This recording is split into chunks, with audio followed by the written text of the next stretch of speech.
तो हाँ प्यारे बच्चों, आज के इस वीडियो में हम कक्षा 9 विज्ञान का जो चैप्टर नंबर 4 है आपके परमाणु की संरचना, और परमाणु की जो संरचना है इस चैप्टर को हम कंप्लीट नोट्स के साथ इस वीडियो के अंदर मैं आपको बताने वाला हूं। तो वीडियो को आपको कंप्लीट देखना है, और इससे पहले के जितने भी चैप्टर हैं ऑलरेडी मैं आपको करवा चुका हूं। अगर अभी तक आपने उन चैप्टर को नहीं देखा है, उन चैप्टर को आपने रीड नहीं किया है, तो जो डिस्क्रिप्शन है उसमें आपको उन चैप्टर की जो लिंक है वो आपको मिल जाएगी। वहां जाकर आप उन चैप्टर को भी आराम से पढ़ सकते हैं। और आज के इस वीडियो के अंदर मैं आपको चैप्टर नंबर 4 है आपके परमाणु की संरचना, तो नोट्स के साथ इस वीडियो की मुंह दिखाई हम इस वीडियो के अंदर करने वाले हैं। तो वीडियो को आपको पूरा देखना है, और बहुत ही कलरफुल, शानदार और बेस्ट नोट्स हैं। ऐसे नोट्स आपको कहीं पर भी देखने को नहीं मिलेंगे। अगर आप ये नोट्स परचेज करना चाहते हैं तो यहाँ पर जो स्क्रीन पर जो आपको नंबर दिए गए हैं, इन नंबर से आप हमें कॉन्टेक्ट कर सकते हैं या व्हाट्सअप कर सकते हैं। ये नोट्स आपको वहाँ पर प्रोवाइड करवा दिए जाएंगे। और अभी तक यदि आपने कॉमेंट के अंदर जय माता दी नहीं लिखा है तो सभी बच्चों को जय माता दी जरूर लिखना है। तो सबसे पहले हम बात करें यहाँ पर जो सबसे पहला जो टॉपिक है आपके इस चैप्टर का, वो है पदार्थों में आवेशित कण। अब देखिए आवेशित कण होते हैं वो किस प्रकार से हैं, तो यहाँ पर जो कंप्लीट प्रोसेस है वो आप यहाँ पर पढ़ सकते हैं कि परमाणु है वो विभाज्य है। परमाणु क्या है? विभाज्य है, और आवेशित कणों से मिलकर बना है। कि जो परमाणु होता है वो क्या होता है? विभाज्य होता है और आवेशित कणों से मिलकर बना होता है। और परमाणु में उपस्थित आवेशित कणों का पता लगाने में कई वैज्ञानिकों ने योगदान दिया। जे थॉमसन ने बताया कि परमाणु में एक अपरमाणुक कण इलेक्ट्रॉन विद्यमान होता है। गोल्डस्टीन ने 1886 में एक नए विकिरण की खोज की, जिसका नाम क्या रखा? केनाल किरणें रखा। तो यह आपको जरूर ध्यान देना है कि जहां पर मैंने हाईलाइट किया है, जिस लाइन को मैंने हाईलाइट किया, जिस वर्ड को मैंने हाईलाइट किया है, वो सबसे इंपॉर्टेंट है। ओके, और उसके बाद में हम बात करें, नेक्स्ट है आपके केनाल किरणें। अब देखिए केनाल किरणें क्या होती है, तो ये आपके इंपॉर्टेंट डेफिनेशन है, इसकी परिभाषा आपको जरूर याद रखनी है। केनाल किरणें क्या होती है? तो इलेक्ट्रॉन के संबंध में जानकारी प्राप्त होने के पहले गोल्डस्टीन ने 1886 में एक नए विकिरण की खोज की, जिसे उन्होंने केनाल किरणें नाम दिया। और ये किरणें क्या? धनावेशित विकिरण थी। क्या थी? धनावेशित विकिरण थी। तो ये आपको केनाल किरण है उसकी परिभाषा याद करनी है, डेफिनेशन याद करनी है। उसके बाद में यहाँ पर एक नोट डाला है मैंने, सबसे इम्पोर्टेंट नोट है, और नोट के अंदर है कि इलेक्ट्रॉन को E द्वारा तथा प्रोटॉन को P द्वारा, यानी इलेक्ट्रॉन होता है उस पर जो चार्ज होता है, जो आवेश होता है वो ऋणावेशित होता है, माइनस होता है, और प्रोटॉन जो होता है उस पर जो चार्ज होता है वो होता है प्लस, यानी धनावेश, और द्वारा दर्शाया जाता है। प्रोटॉन का जो द्रव्यमान है वो 1 इकाई तथा आवेश है वो 1 लिया जाता है, +1 लिया जाता है। कि जो प्रोटॉन होता है उसका द्रव्यमान क्या होता है? 1 इकाई, और आवेश की मैं बात करूं, चार्ज की मैं बात करूं, तो जो चार्ज होता है वो +1 लिया जाता है। और इलेक्ट्रॉन की हम बात करें तो इलेक्ट्रॉन का जो द्रव्यमान है वो नगण्य होता है, और आवेश है वो -1 माना जाता है। ये आपको जरूर याद रखना है। उसके बाद में है प्यारे बच्चों परमाणु की संरचना। तो परमाणु की जो संरचना है, जो स्ट्रक्चर है वो किस प्रकार से है? तो डाल्टन के परमाणु सिद्धांत के अनुसार, यानी डाल्टन है वो एक वैज्ञानिक का नाम है। यहाँ पर डाल्टन के परमाणु सिद्धांत के अनुसार परमाणु है वो क्या होता है? अविभाज्य और अविनाशी था। लेकिन परमाणु के भीतर 2 मूल कणों इलेक्ट्रॉन और प्रोटॉन की खोज ने डाल्टन के परमाणु सिद्धांत की इस धारणा को गलत साबित कर दिया। अब यह जानना आवश्यक हो गया है कि इलेक्ट्रॉन और प्रोटॉन परमाणु के भीतर किस प्रकार व्यवस्थित होते हैं। इसके लिए वैज्ञानिकों ने भिन्न भिन्न प्रकार के मॉडल प्रस्तुत किए। सर्वप्रथम जे थॉमसन ने परमाणुओं की संरचना से संबंधित पहला मॉडल प्रस्तुत किया। तो ये सब आपको याद रखना है परमाणु की संरचना में। अब देखिए यहाँ सबसे इम्पोर्टेंट है जो आपको अच्छे से याद रखना है, खोजकर्ता के नाम। देखिए खोजकर्ता के नाम यहाँ पर मैंने इसको हाईलाइट किया है, तो सबसे इम्पोर्टेंट है। एक तो है आपके इलेक्ट्रॉन। अब देखिए इलेक्ट्रॉन की जो खोज है वो किसने की थी? जे थॉमसन ने। ओके, और प्रोटॉन की जो खोज है वो किसने की थी? रदरफोर्ड ने। और न्यूट्रॉन की जो खोज है वो किसने की थी? जेम्स चैडविक ने। ये आपको याद रखना है। उसके बाद में मैं बात करूं, नेक्स्ट है आपके थॉमसन का परमाणु मॉडल। तो देखिए थॉमसन का जो परमाणु मॉडल है, थॉमसन का परमाणु मॉडल, तो थॉमसन ने परमाणुओं की संरचना से संबंधित एक मॉडल प्रस्तुत किया जो क्रिसमस केक की भांति था। इसके अनुसार परमाणु एक धनावेशित गोला था जिसमें इलेक्ट्रॉन क्रिसमस केक में लगे सूखे मेवों की भांति थे। और थॉमसन ने प्रस्तावित किया कि यहाँ पर देखिए पहला जो पॉइंट है वो है कि परमाणु धन आवेशित गोले के समान होता है। परमाणु क्या होता है? धन आवेशित गोले के समान होता है और इलेक्ट्रॉन है उसमें धंसे रहते हैं। और दूसरा पॉइंट है यहाँ पर कि ऋणात्मक और धनात्मक आवेश परिमाण में क्या होते हैं? समान होते हैं। इसलिए परमाणु विद्युतीय रूप से क्या होते हैं? उदासीन होते हैं। यह आपको इसके अंदर याद रखना है। उसके बाद में मैं बात करूं रदरफोर्ड का परमाणु मॉडल। तो देखिए रदरफोर्ड का जो परमाणु मॉडल है वो है आपके यहाँ पर रदरफोर्ड ने एक प्रयोग किया। रदरफोर्ड ने एक प्रयोग किया जिसमें उन्होंने तीव्र गति से चल रहे अल्फा कणों को सोने की पन्नी पर टकराया। अल्फा कण हैं उनको सोने की पन्नी है उस पर टकराया और सोने की जो पन्नी है तथा अल्फा कण हैं उनको इस प्रयोग में लेने के निम्नलिखित कारण थे। अब क्या कारण थे, क्या रीजन थे? तो यहाँ पर पहला जो रीजन है वो क्या था कि सोने की बहुत पतली परत खींची जा सकती है और सोने की यह पन्नी आधार परमाणुओं की क्या होती हैं? बराबर मोटी थी। ओके, ये पहला रीजन है। और दूसरा रीजन क्या था कि अल्फा कण द्विआवेशित हीलियम कण होते हैं। अल्फा कण क्या होते हैं? द्विआवेशित हीलियम कण होते हैं और ये धनावेशित होते हैं। इनका द्रव्यमान 4 इकाई होने के कारण तीव्र गति से चलने वाले कणों में पर्याप्त ऊर्जा होती है। ये दूसरा रीजन था। और तीसरा रीजन है आपके कि रदरफोर्ड का अनुमान था कि अल्फा कण सोने के परमाणुओं में विद्यमान अपरमाणुक कणों के द्वारा विक्षेपित होंगे और अल्फा कण प्रोटॉन से बहुत अधिक भारी थे, इसलिए उन्होंने इनके अधिक विक्षेपण की आशा नहीं की थी। ये तीसरा रीजन है। अब देखिए बात करें, नेक्स्ट है आपके कि अल्फा कण प्रकीर्णन प्रयोग के परिणाम हैं वो निम्नलिखित थे। तो इसमें पहला परिणाम क्या है कि तेज गति से चल रहे अधिकतर अल्फा कण सोने की पन्नी से सीधे निकल गए।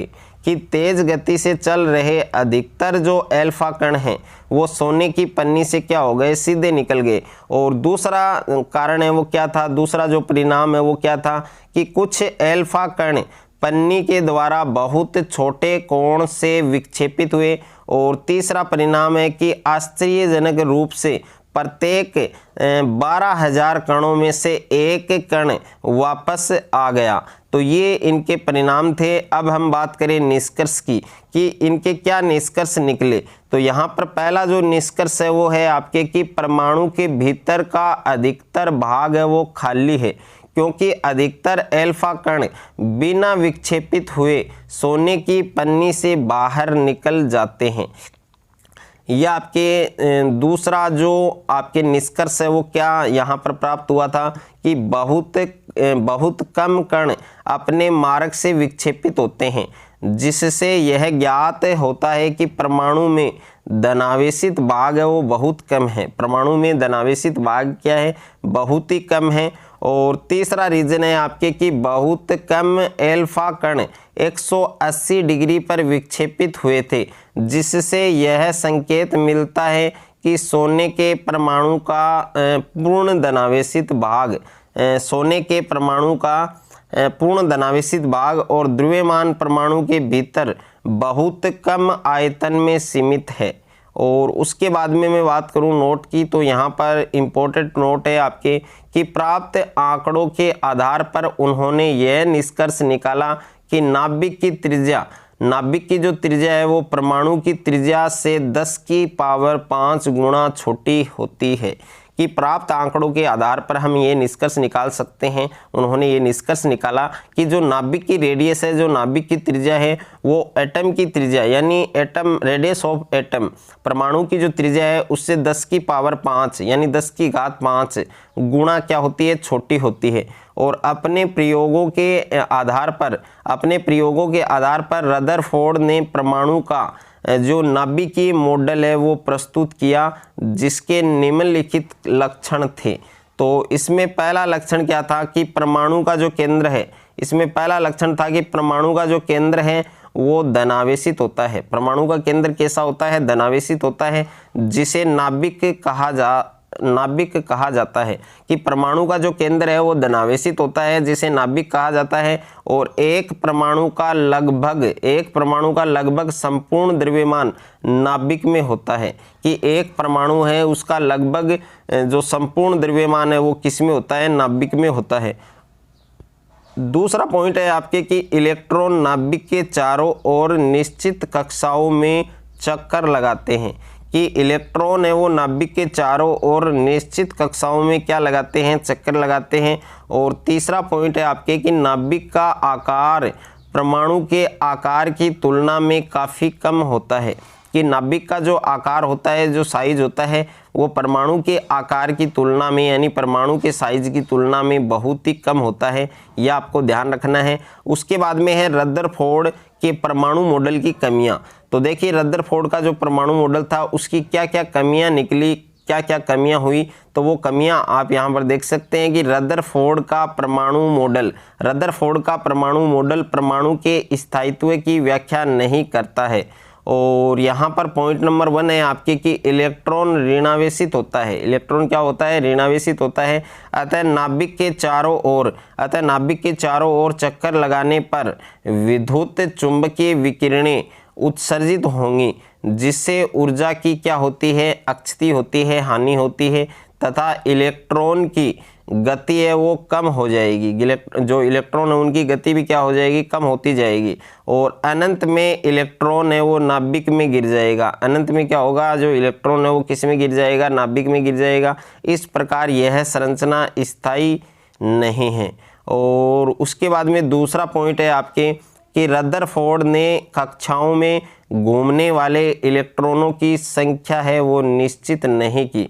और तीसरा पॉइंट है कि इलेक्ट्रॉनों के लगातार ऊर्जा के समान विकिरण से सतत स्पेक्ट्रम प्राप्त होना चाहिए, लेकिन रेखीय स्पेक्ट्रम प्राप्त होता है। अतः रदरफोर्ड का परमाणु मॉडल है वो संतोषजनक नहीं है, ये भी आपको ध्यान रखना है।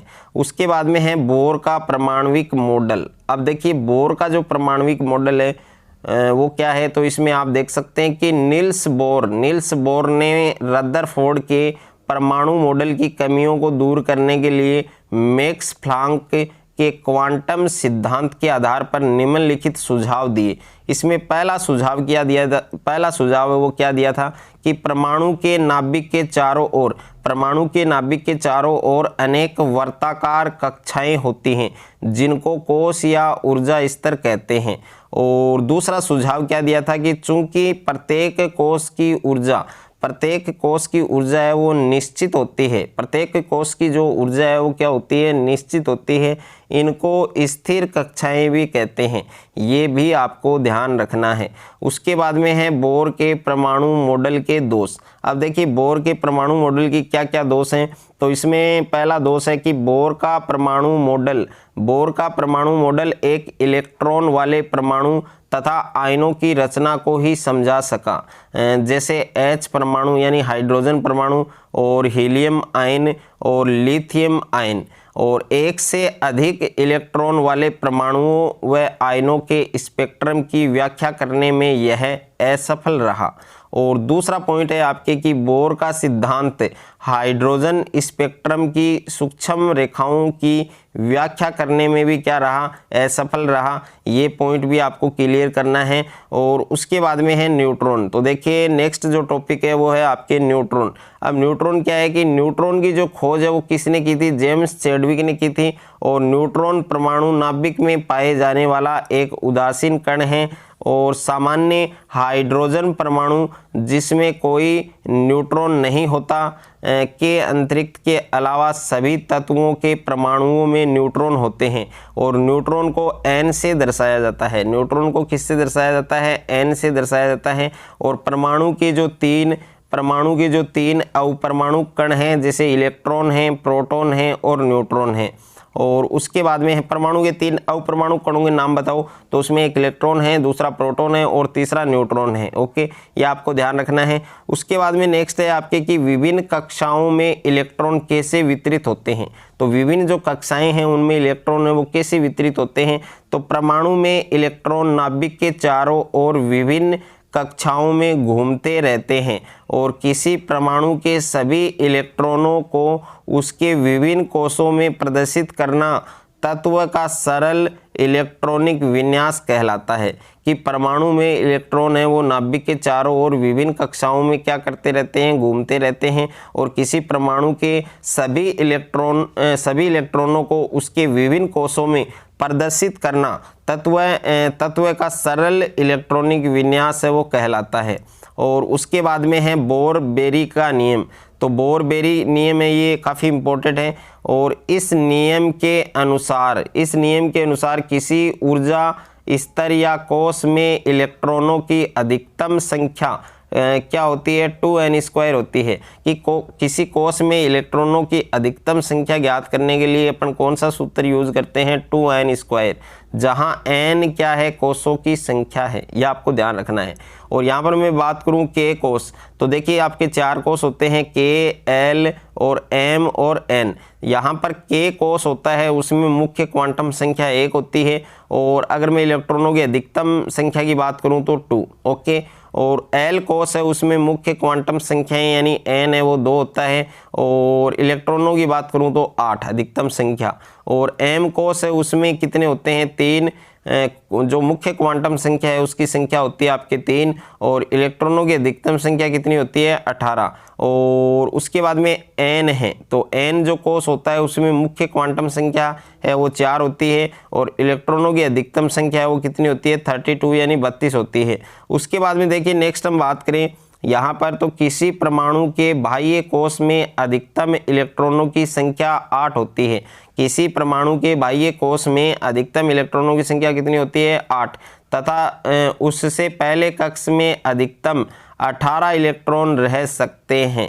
और दूसरा पॉइंट है कि यह आवश्यक नहीं है कि एक कक्ष पूर्ण हो जाए तभी दूसरा बनना प्रारंभ हो। बाह्यतम कोष में 8 इलेक्ट्रॉन होने के बाद नया कोष बनना प्रारंभ हो जाता है, शुरू हो जाता है।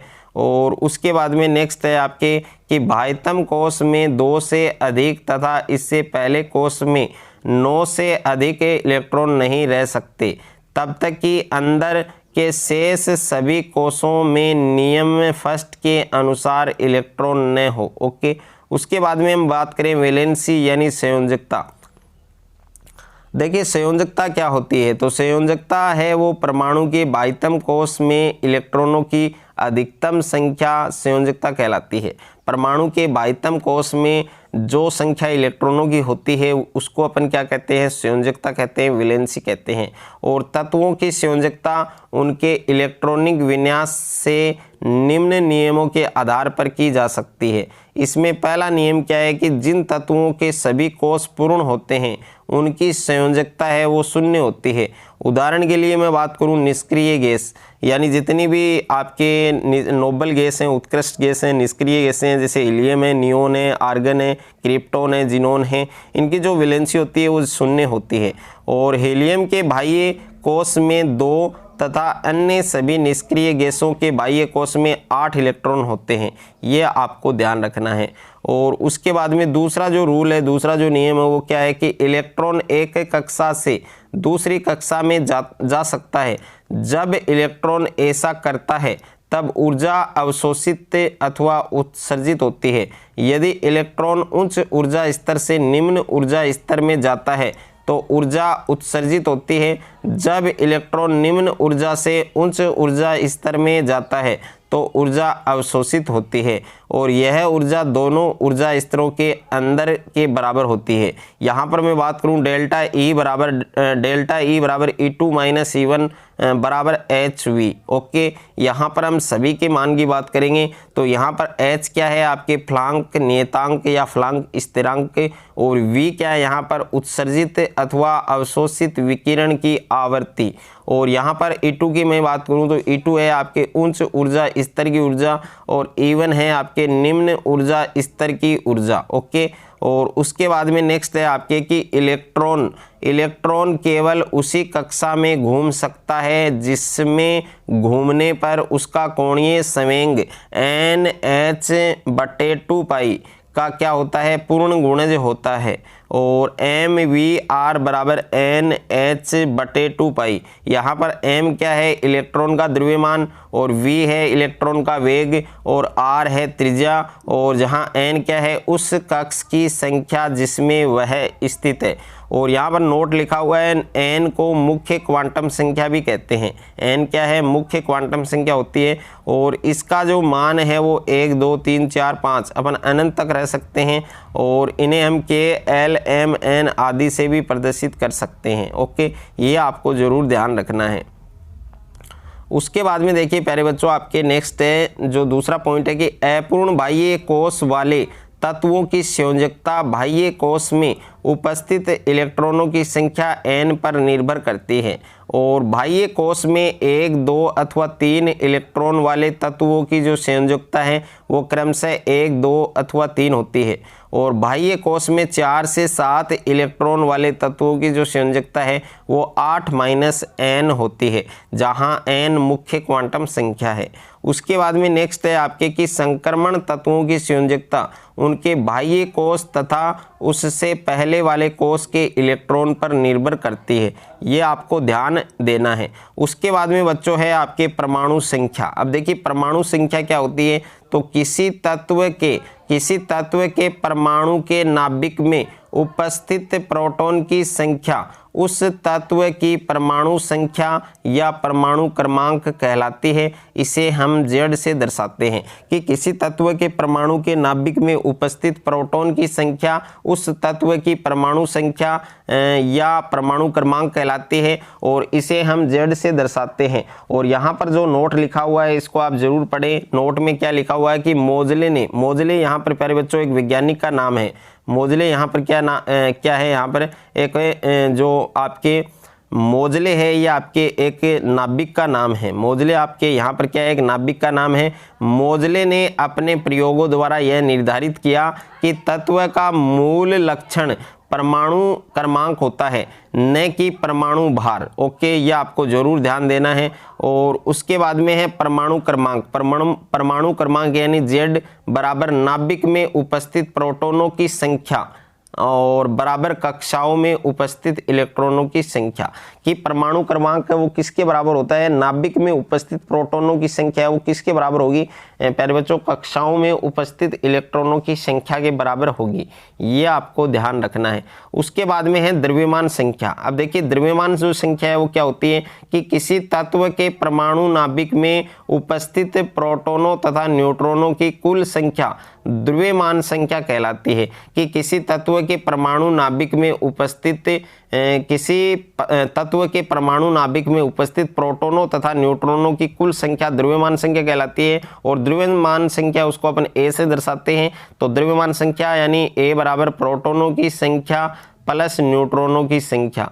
यहाँ पर जो फॉर्मूला है वो है A बराबर Z प्लस N, यह आपको ध्यान रखना है। उसके बाद में है समस्थानिक। अब देखिए समस्थानिक क्या होते हैं। तो समस्थानिक की परिभाषा की बात करेंगे, कुछ इंपॉर्टेंट जो फैक्ट है उनकी भी हम बात करेंगे। तो किसी तत्व के वे परमाणु जिनके परमाणु क्रमांक क्या होते हैं, समान होते हैं, लेकिन द्रव्यमान संख्याएं हैं वो क्या होती हैं, भिन्न भिन्न होती हैं, अलग अलग होती हैं, उनको हम क्या कहते हैं, समस्थानिक कहते हैं। कि किसी तत्व के वे परमाणु जिनके परमाणु क्रमांक यानी परमाणु क्रमांक वो समान होते हैं, लेकिन जो द्रव्यमान संख्या है वो भिन्न भिन्न होती है, अलग अलग होती है, उसको हम समस्थानिक कहते हैं। और समस्थानिक के अंदर एक नोट है वो आपको जरूर पढ़ना है कि सर्वप्रथम सोड्डी ने रेडियो एक्टिव तत्वों में समस्थानिकों की खोज की और सन 1919 में थॉमसन ने रेडियो एक्टिवताहीन तत्व नियोन के 2 समस्थानिकों की खोज की। और यहाँ पर हाईलाइट है कि हाइड्रोजन के 3 समस्थानिक होते हैं, एक होता है प्रोटियम और एक होता है ड्यूटेरियम और एक होता है ट्राइटियम। ओके, इनमें प्रत्येक की परमाणु त्रिज्या है वो तो समान है, लेकिन द्रव्यमान संख्या है वो क्या है, भिन्न भिन्न है। ओके, अलग अलग है, तो इनको अपन क्या नाम देंगे, समस्थानिक। उसके बाद में है समस्थानिकों की विशेषताएं। अब देखिए जो समस्थानिक होते हैं उनकी क्या क्वालिटीज होती है, उनकी क्या विशेषताएं होती है, क्या गुण होते हैं। तो इसमें पहली विशेषता है कि समस्थानिकों के परमाणु क्रमांक है वो क्या होते हैं, समान होते हैं, लेकिन द्रव्यमान संख्याएं हैं वो क्या होती हैं, भिन्न भिन्न होती हैं। दूसरी विशेषता है कि समस्थानिक केवल न्यूट्रॉनों की संख्या में भिन्न होते हैं, ठीक। और तीसरा है कि समस्थानिकों के भौतिक गुण भिन्न तथा जो रासायनिक गुण है वो समान होते हैं। कि समस्थानिक है उनके भौतिक गुण तो क्या होते हैं, भिन्न होते हैं, और जो रासायनिक गुण है वो क्या होते हैं, समान होते हैं। और एक जो नेक्स्ट है आपके 4 नंबर जो विशेषता है वो है कि एक ही तत्व के समस्थानिकों को आवर्त सारणी में एक ही स्थान पर रखा गया है, ये भी आपको ध्यान रखना है। उसके बाद में है समस्थानिकों के अनुप्रयोग, यानी समस्थानिक है उनके क्या अनुप्रयोग हैं। तो इसमें पहला अनुप्रयोग है कि यूरेनियम के एक समस्थानिक का उपयोग परमाणु भट्टी में ईंधन के रूप में होता है। और दूसरा जो प्रयोग है वो है कि कैंसर के उपचार में कोबाल्ट के समस्थानिक यानी कोबाल्ट 60 का उपयोग होता है। और तीसरा है कि गेंगा रोग के इलाज में आयोडीन के समस्थानिक आयोडीन 131 का उपयोग किया जाता है, ये आपको ध्यान रखना है। और उसके बाद में है संभारिक।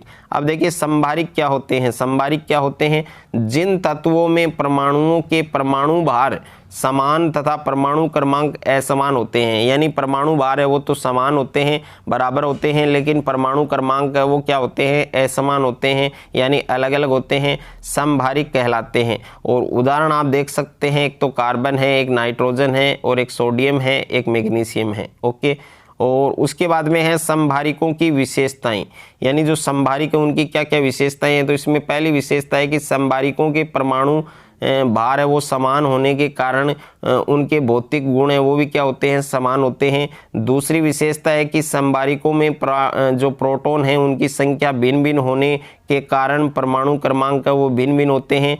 तीसरी विशेषता है कि संभारिकों के परमाणु क्रमांक भिन्न भिन्न होने के कारण रासायनिक गुण है वो भी क्या होते हैं, भिन्न भिन्न होते हैं, अलग अलग होते हैं।